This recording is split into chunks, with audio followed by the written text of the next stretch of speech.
for a quick live real quick. And I know this is a crazy hour to make a live, but right now I don't got actually something better to do right now. But I had some ideas. So I just wanted to tap in with a couple ideas, and I was gonna start this one. Is like the best way to do like content like this or anything is just to say exactly what's on your mind. That's the best way to. I think that's how we're actually supposed to. That's to my topic tonight. I think that's the way we're supposed to be in life with people, is to be what your instincts say, what your instinct. Because you, like you can imagine like before like we had like society and schools and stuff like that. We would still be having family and community, and your according to the thinker Osho, your personality is given to you. You're handed a lot of your personality. Like a lot of the people that meant something to you, that as you liked it and didn't like it, like especially like your, they say there's this book called the owner's guide to the mind, and it says that a lot of your what's most distinguishable about you is your salient peer group, like especially in high school, like that. Like that's my case. Like if you sometimes I think about this, you can't actually all the way get past it even if you know about it. But if you look at who your best friend, like I made some statements on this channel over the last year or so, talking about like a couple of different like puppy love things that I had when I was a kid. And I recently talked about ninth grade, because it's kind of crazy, but when I was in ninth grade, the one of the most attractive girls in the whole grade, my friend whose dad was the singer of Computer Love, I think his name was Zap from Zap and Roger. His friend, his son. I didn't know that's who his son was. I had no idea about that part, but he was just like he was we were in the same social studies class, and for some reason, all the most beautiful girls in the whole and so like I was trying to sit by my other friend who I mentioned a lot of this channel, who was like he meant something to me, but we were trying to I was trying to sit next to him in social studies class, and I got punked out of my seat by another girl. She's no longer with us. That girl that punked me out like that, but because I seen at the reunion that we lost her. But I recently had my, if you can believe it or not, I recently had my 20th. It's been a couple years now since I already had my 20th high school reunion. But she pumped me the hell out, and then I had to go take it to the back where this were my what would be my best friend of high school. Not only my best friend, he's one of my best friends in life. How much of rapport and chemistry we had. He was like, man, I want to stood up for her ass. Man, he meant that. He was one of the things I liked about him the most is that he was assertive. He taught me what it means to be assertive. But it's like anybody can't just be assertive without getting punked or like looking like a punk. Hey man, that's mine, man. But he was that savvy to be like that. But if you look at like my friends, like he had a hard life too then and now. But I don't think so. My best friends, right? Him, my best friend that I went to, that I mentioned a lot from Florida, and myself. None of our ass went. We all ended up in ALC, but I went to ALC, but I was congruent enough that I got my diploma the same year that I graduated. So there's a couple month lag, right? So I didn't walk in my graduating class, but there was like a 2 month lag before I got my diploma.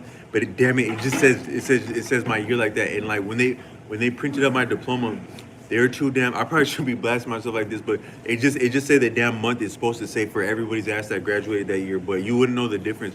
But it's just to say that you're a lot like your salient peer group in high school, and the three of us, the three stooges of us, none of us, we all went to ALC like that. But if I look at myself and how I am even to this day, it's a lot. It's like a mashup of all those people that you grew up around, but especially in high school that actually like that you cared about their opinion, and that they could give you like a little bit of like shelter from like the atmosphere of high school, which is still shelter when people can give you emotional shelter. That's a lot of who you are to this, and it's very hard to shake that, try as you may. But just to say that your personality is handed to you a lot. Um, but but so but even with that, you have instincts that whole time, and I think that, so even though your personality is handed to you, you still have instincts in that. And so both our personalities are a little bit arbitrary, but so too our instincts from the training of school. And I wanted to say that I think that some of the problem to do with drugs in modern times is actually from the training of school, is that people are sick of themselves and sick of being with themselves because of the way that we're trained in these schools against our instincts. So I think that when people do drugs, it's not because they're trying to go up in the kite. Like a lot of people get scared and shit. If you go way the hell up, they're like, am I high? But it's not only that you're trying to get high, but it's that you're trying to get away from this. That's the problem, is the training that you've been handed, and that people have been banking to give you that training. And then also the thing that's a lot of things that are hard to get past. It's like if an abusive relationship is that it's not all bad. That's why you can't shake it, because it's the makeup and the breakup and the makeup and the breakup. So our life, we get advantages based on our we get advantages based on our education and our training, emotional training. Like, hey man, I just wanted to just apply for this job. I am PODY trained. So I don't know about these other applicants, but I am I'm potty trained. So everybody's so proud of their training and stuff like that, because it gets you advantages and perks. But you also can't stand it because that's not who you are. So I was just saying that the best, and I think, but we really do struggle with substances a lot, and I think that it's not because substances are that great, but it's because our training is that bad. And then so so I'm just saying that whatever crosses your mind for any reason, for any venue, wherever you are, whether you're actually even in a job, even when you're in anything, whatever crosses your mind combined with your instincts is the appropriate thing to say and do, and that's the real interaction that's happening for you somewhere. So a lot of times we that's what can be very damning about biting our tongue, and a lot of people, they have a lot to say about trauma, but I think that according to Nassim Nicholas Taleb, is that there's also something called post-traumatic growth. There's not as much money to be made in post-traumatic growth, why it's not publicized, but you can't get past trauma in life, and even if you could, you wouldn't be healthy, because you need shock and rigor to be healthy and viable. But the most problematic part of what trauma is that it stifles your real communication, and that is your disposition and your personality as you are. And the frustration with that, and the pain of that, and the suffering of that, is I think will make a lot of people reach for drugs. And because drugs are yet another shock. So according to Arthur Avalon, when you fall on the ground, you raise yourself by means of that same ground. And also, like, for a poison, and yet another poison is the antidote to a poison, but so too is another trauma, the antidote to a trauma. So we're traumatized, but I think we're more so we're traumatized. Our worst traumatization. Like, if you look at, like, a lot of people that you're traumatized, right? You go to talk about your trauma. A lot of what is the worst part about your trauma, it not be the trauma itself, is that, so you had some bad things happen, but then your friend also took your lover, hypothetically, right?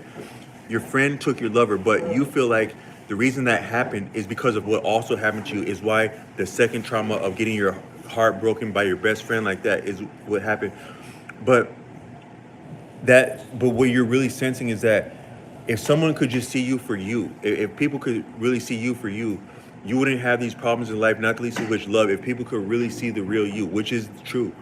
But I'm saying that it's not only the bad things that happen to you, it's also the training that happened to you. And it might not seem that had also been trauma, but the effect of it is that it is traumatizing, because our education, I say our as though it's really our, it wasn't.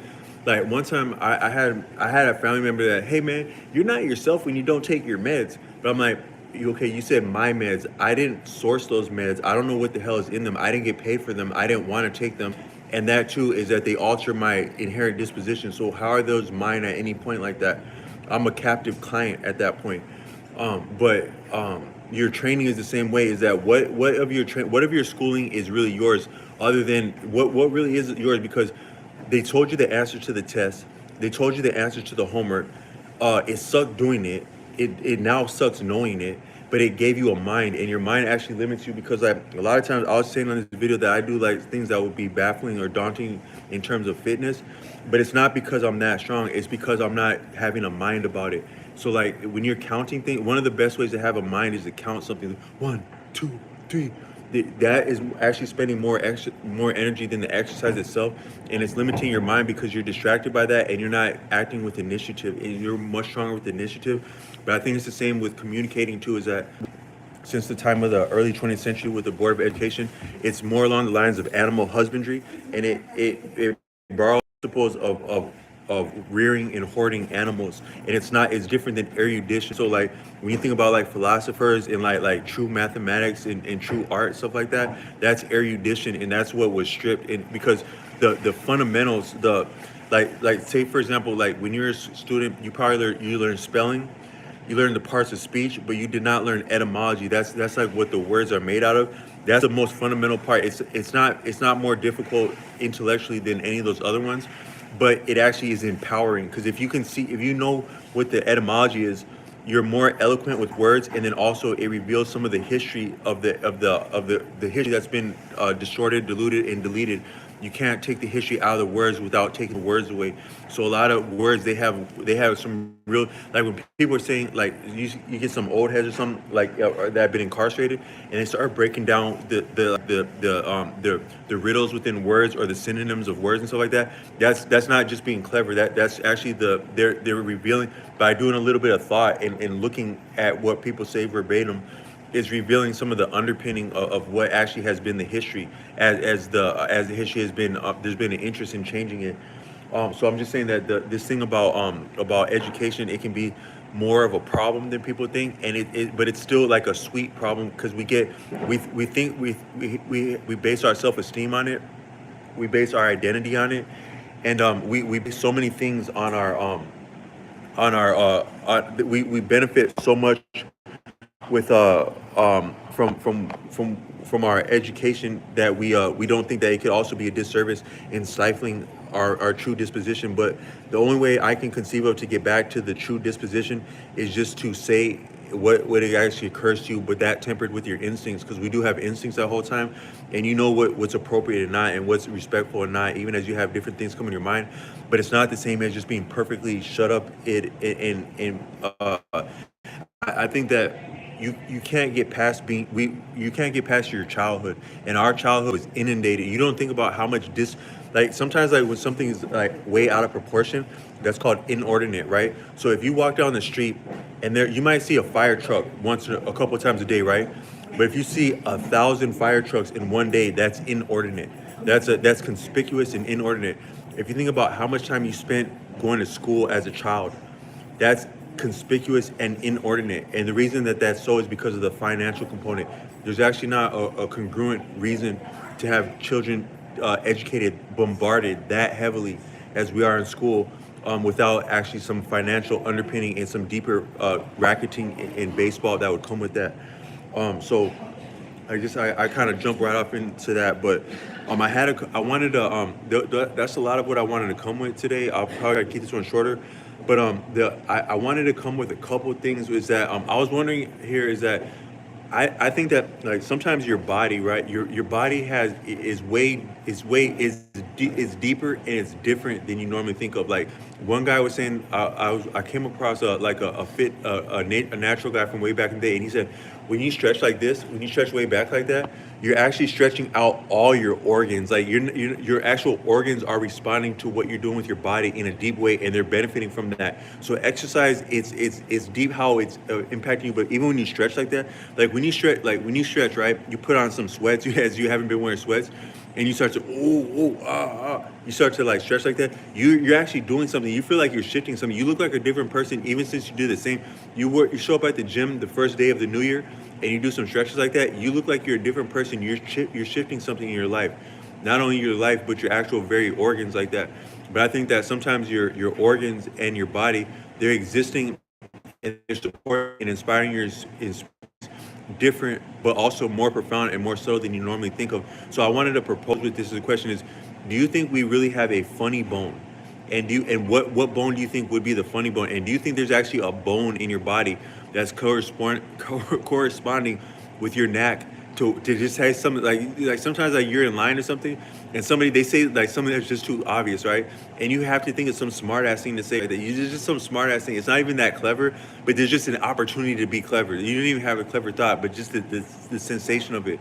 But so I'm thinking that maybe humor might actually be more of a reflex. Like some people would say that, like, oh man, that person's so funny, or they're profound, or they're far out. Like back, I think they actually had cooler sayings like back in the day. Like when something doesn't make sense on the surface, but it's like but it means something. That's called an idiomatic expression. So like, but then if it's idiomatic and it's like metaphor, then it's like connotative, like connotation and slang.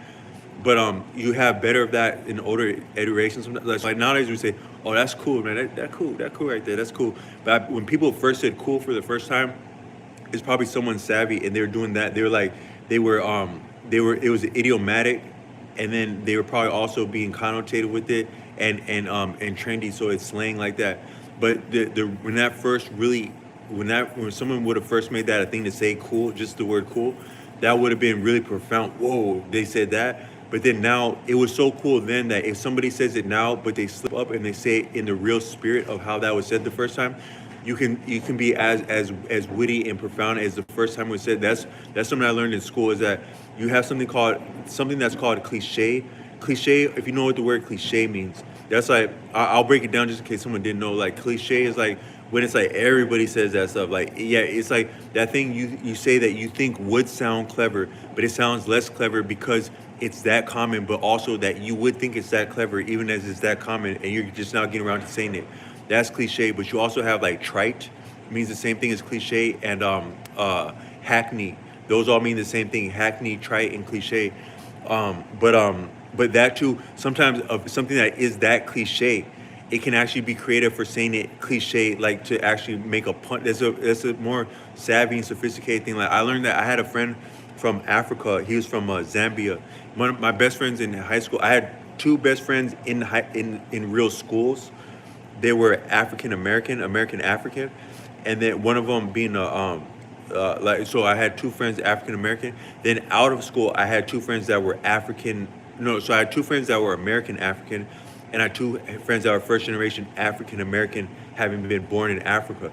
I was somewhere between both of them because I was American African. So my friends who were American African, I was American African like them because my parents was from Africa, and my mother's was American. So they're like them, American African, but first generation for me, more or less. But then my other friends outside of school, they were first generation African American. Is that they were born in Africa, and they had a lot of the culture still connections and roots to the culture, memory of the culture, but also they're here in America, so they're bicultural like that.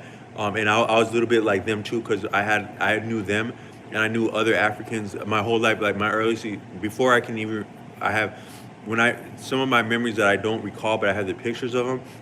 I'd be at these African parties with my parents around the University of Minnesota, like the West Bank, if anybody's familiar with the Twin Cities, and like if you can imagine like what kind of parties would go on there, like with international students, with families or not. But not stuff that was out of pocket for families, because it was always all the Africans I grew up with were very respectful of children. That's one thing that's a similarity between Africans and African Americans, is that they're markedly respectful of children. I always remember that growing up. But I would grow up around those parties like that. Um, I lost that train of thought. Um, but my friend from Zambia, he had got to a like, so like he came to America, like he lived more so in Africa. Like he probably didn't get to America until he was like in high school already. He went to these boarding schools in high school, these boarding schools like in America. And then my other friend, he was also African American. He had been born in Africa. He spoke a lot of African, but I already met him by the time I was 5, and he wasn't much older than me. And then he would be back and forth between Africa a lot, and he later became a citizen. But we would hang out, the three of us knuckleheads. And my friend from Zambia, he was so to give you the context, like these two dudes. I found out about this later, right? So these two dudes, they'll hang out with anybody for whatever they need from them, like that, right? Whether they're your best friend or not, they got a purpose for every. They don't do nothing without a purpose, not even friendship. People that are good at making friends. So they wanted to go to this like reunion. The only reason they want to go to that damn reunion because there was a girl that beautiful at their boarding school, and they want to see they still want to see what's up now that high school's over. Now that I can see like what the hell they were up to, because they didn't care about they didn't care about that school, they didn't care about that, they didn't care about nothing but the type of things that young guys care about. And as I can extrapolate, there's only one or two really beautiful baddies there like that. But so they go to this reunion way in the hell in the middle of nowhere. I'm not sure if it was like middle Minnesota, where the hell it was, because we weren't on the main highways. We were on highways, but not the main highways, wherever the hell they were going.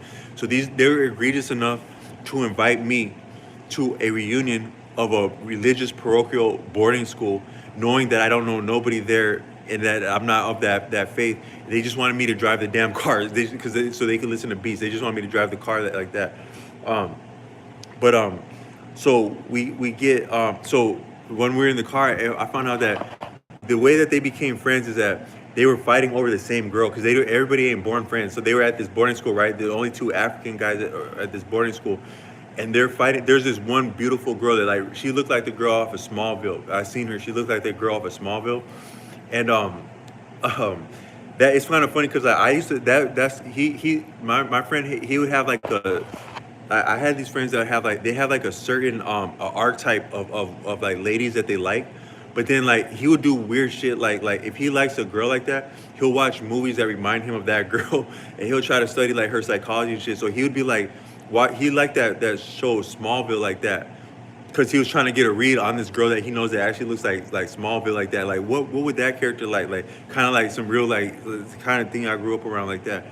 Um, but then and then like I'll be like he would like these weird ass movies like weird. We used to always be trying to get into movies that we couldn't afford and shit like and that's part of my context where I'm going with this. But we used to always get into these movies that we couldn't afford or try to get into these movies we couldn't afford.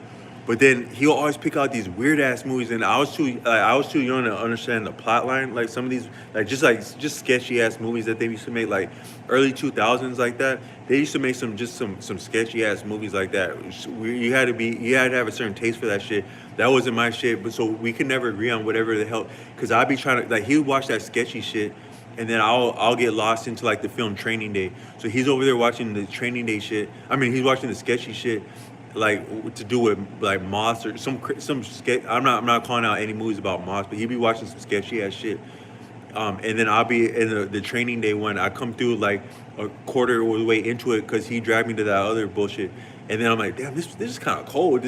Imagine just randomly bumping into the film Training Day, not knowing that that's like one of the classic films of all time, like that. I'm like, oh shit, that's kind of, oh shit. He said that, damn. He said, like, I remember he was like, it take a wolf to catch a wolf. No, you listening, but you ain't hear me. I was like, oh shit, this is my shit right there. And then similar to that, one time I would have otherwise been with that friend and he would have been on the sketchy shit, but I was taking my brother to a movie, like a kid movie one time, and then I bumped into that movie Enemy at the Gate. It's the same way I bumped in a quarter of the way through the movie Enemy at the Gate. So how cold do you have to be to bump into the movie Training Day and bump into the film Enemy at the Gates? Like how cold those movies were. But so he'd be watching them like the movies like that and that Smallville. But I always had misgivings about that show Smallville. I never got on that show because all them WB shows they're just a little bit too convenient. They're like a little bit too well polished. Like all them characters, like all that preppy stuff, like them preppy shows like that. I never trusted that shit. So I didn't trust that Smallville stuff. But we got out to that school and I found out that these two dudes, they were so competitive about that girl that they liked that my friend, he did actually have swag. He was really deep because like he was visually deprived, and sometimes people that are visually deprived, they can get a better read on. They have it's actually profound how much of gifts sometimes people have around deprivation, any form of deprivation.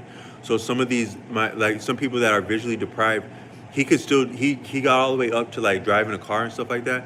But he would do crazy. He taught me how to bike. He would do crazy things on bikes. Like he'd jump over like crates and like he'd jump over shit with a bike like that. Just bunny hop over the whole damn thing. And then but then like we had a love of music. That's what kept us as friends. Because we argued worse than brothers, but we actually had the real same affinity for music and sense of humor. Me, him, and this other brother from Zambia. We were always on the same level of like music and humor, and that's like what kept us as friends, where we otherwise would have been like a little bit marginal because we were like intercultural like that. But but my friend did have swag. He had swag and he was clever intellectually, so he probably was winning with that girl that looked like Smallville. But then this other brother from Zambia, he write her a sketchy love letter, way over the top love letter in my friend's name. He delivered a love letter to this girl that my friend was in love with. And he said the most out-of-pocket egregious shit, and they weren't even cool yet at that point. He just knew what was up between them. And that didn't come out until years later, and they had become friends. And I'm driving them to the place, and he somehow let that out that he did that. He said, wait, you did that shit? And then she started acting weird after that.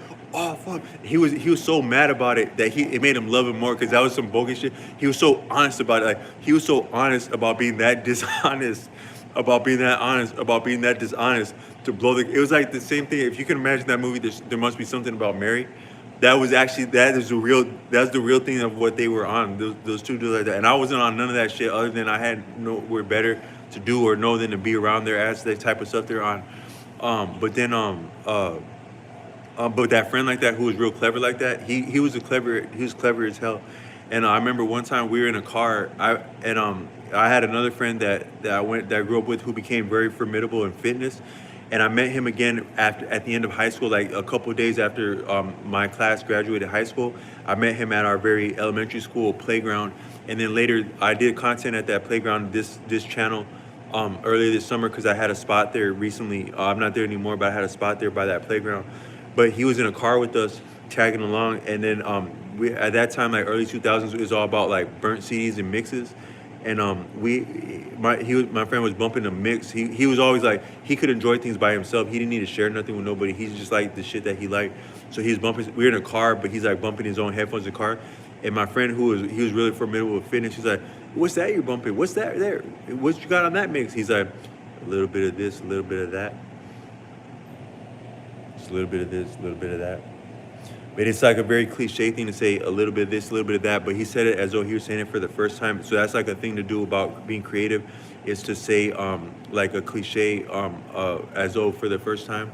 But I got a little bit. I was saying something about cliches, and I got a little bit off track with that. But so like the word cool could sound cliche now, but it's if you say it in the real spirit of how it was originally meant, it can still have as much force as like when it was originally said. Um, but but I think that but humor is like those guys were very funny like that. But I think that humor is like a reflex, and so like some people would say that, oh, you're brilliant or you're hilarious, but I think that sometimes it's actually just a reflex. The same way that like when you hit your they say your funny bone is like your shin. When I was a kid, I would play sports a lot, and a lot of boys they get something called Osgood-Schlatter's disease. It sounds bad. They can make anything sound bad, but it just if you play a lot of sports as a child, and you're on like a lot of hard floors, where we're not actually meant to. I don't think we were born to be practicing on hardwood floors. So you can say that basketball is very unnatural if you think about it.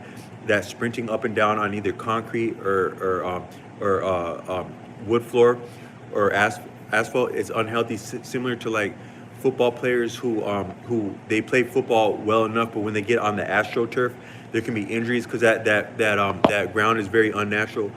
So a lot of boys, like you had a whole movement in the 90s. It's really hard to express how influential basketball was in the 90s. Like I met a woman at Detox recently, and she looked like, sometimes you can't tell how old people are by the way they would age or not. They can look way on in age or not quite where you would think. Because like a lot of things with the body are kind of like epiphanies. So you actually have epiphanies of health. So you can look like good for your age or even young for your age, and then heaven forbid, poof, and now you're on another level, and it's not always linear. It's more so like it's like cycles. Boom, another one, cycle. Boom, something like that. So that's so just because you might look good at one age or something, it doesn't mean that you're all the way out of the woods with that. But I met this lady who didn't really look athletic or like it'd be hard to imagine her even young, but she wasn't that much older than me. She's like maybe like 10 years older than me, but she loved basketball. She was reminiscent of basketball, and she was like, yeah, man, yeah, that guy in the green jersey, the famous guy from the 90s in the green jersey that be putting up the 3-pointers like that, man, he wasn't all that in a bag of chips. But I was telling her, you see, basketball is about entertainment. It's not, or the NBA. Everybody would fetishize the NBA back in the day. It's hard to enunciate how much of a fetish people had about the NBA, because everybody loved basketball, but everybody wasn't going to the NBA. So the NBA was almost like this mythical unicorn of who actually gets to make it there, who would actually be talented enough physically to make it there, and also committed enough so where everybody else playing basketball, yeah, this is something fun, but y'all are gonna look ridiculous playing a sport like this at a certain point. You're gonna look like a child playing a game like that, and you're gonna have to hang it up and do something with your life at one point. But these other guys that are that brilliant, They're that great as children, as middle school, as high school, as college, as NBA, as dream team, as retired, as on and on. So there's a certain part of the beauty of childhood or life or whatever the passion is of basketball at a young age that you preserve and transcend life with by making it to the NBA. And that's kind of the spirit of the 90s of what people could feel like. So the NBA was kind of like it was almost like the land of milk and honey or a panacea to life, because everybody loved basketball, but basketball didn't love you back the same way that it loved people in the NBA. But basketball was just really a movement. That's all I meant to say with that. Basketball was really a movement, and it's hard to express what that was like growing up within that. But it was beautiful. The '90s were beautiful for a lot of people if you weren't having hardship or atrocities, and no less in basketball. But all that to say is that a lot of people would have been messing up their knees with all that, because them floors ain't the best thing like that. But what that means is if you're a young boy and you're going through like puberty, like a pubescent child, the type of children that would be interested in basketball, then you would have likely experienced something called Osgood-Schlatter's, which is like it's like a pain in your knee, just below the kneecap, and it hurts whenever you put pressure on it, and you might call that growing pain. They can make a name for anything, but a better name for it is just growing pains. But growing pains for athletes, it's called Osgood-Schlatter's. Um, Dang, I forgot why I referenced that. Um, but I was thinking that but that's what the funny bone would be. It'd be exactly right there where the Osgood-Schlatter's occurs. That pain if you're playing basketball and then you pivot like that, and if a doctor hits that bone, the leg is supposed to go like that. But it's been for a long time, like my leg, it doesn't always do that. Like when the doctor hits it with the funny bone. I had to. That's the deeper things that I had to get my sense of humor back, because I had some very rough experiences in life. The type of thing about like get your heart broke by your best friend, or like actually just more so than that, just be stifled about uh, about expressing and feeling your real instincts like that, and it can amount to its own form of trauma like that. It had been like that, so it took a lot of growth to get past that. I was able to get the ethical component by attending like church service and stuff like that. But finer and deeper than that is that it's not only enough just to be ethical all the way out, because unless you are really passionate about being a saint, is that it's and to be human and happy, whatever that means. For me, that even though I've learned a lot of things about faith in dogma and ethics and stuff like that. Um, but I was so but I was saying that um I got to get my train of thought back. So dang, yeah. So I was wondering, do we actually really maybe have a funny? So I had to get my sense of humor back, and a lot of these, because I would have those rough experiences like that. But then also, I took a class in college in high school. I took a my I was benefited by my psychology teacher in high school, because he had been a former ambulance driver, and he actually gave us some really outstanding training to become safe drivers. And I've amounted to many years as a driver of myself, doing deliveries and also transporting children, and the general population a lot. And I was able to do that safely, and sometimes to obtain honors with that. And that's as a function of that man. But then also he was our psychology teacher, and he taught us what actually is happening when a person betrays laughter. So like when you laugh, when you're compelled to laugh, there's a specific thing that's happening for you that's making it's enjoyable, but it's actually deeper. It's a deeper thing that's occurring. Maybe I'll keep it real, right? So I'll actually do a disclaimer. This is one thing I'll do a disclaimer. I haven't done a disclaimer on this channel. If you're not actually interested in learning really about really going through the rabbit of going to, according to India, the most arduous thing that you can undertake in life is the quest for knowledge. That more than the Holy Grail, that is actually the Holy Grail, is the quest for knowledge. And because I asked a person, like I was talking to this man, he was a brilliant person, and he could talk about like what the school of alchemy had came from. And I mentioned Arthur Avalon a lot on this channel. That was a real person named a real knight named Sir John Woodroffe, who served on the High Court of India. But he wrote under the spiritual pseudonym of Arthur Avalon as a homage to as a nom de plume and homage to his collaborators, both living and hereafter, that had contributed to his education and erudition and culture and self culture.